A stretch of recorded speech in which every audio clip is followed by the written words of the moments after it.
Од утринава над 30 инспектори на Државниот пазарен инспекторат се на терен на територијата на цела држава и вршат контрола на увозниците на зеленчук и овошје.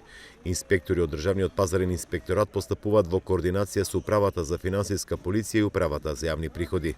Со контролата се офатени увозници на зеленчук и овошје во Скопје, а влезено и на Кванташки пазар.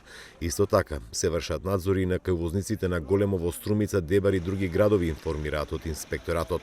Како што вели директорот Горан Трајковски, во случај инспекторите да утврдат прекршување на одлуките ќе следат казни кои произлегуваат од Законот за трговија.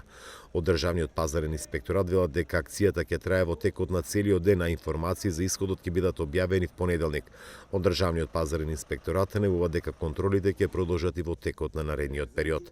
На предлог на Министерството за економија, владата донесе одлука трговците и увозниците кои продаваат овошје и зеленчук да прибавуваат и продаваат 70% од количествата кои што ги продавале во јануари и февруари. Вчера пак министерот за економија Бектеши најави дека цените на овошјето и зеленчукот кои од средата беа замрзнати, идната недела ќе бидат коригирани и ќе има мало зголемување или намалување, но ниту еден од производите кои се дел од оваа владина одлука нема да има цена повисока од 100 денари.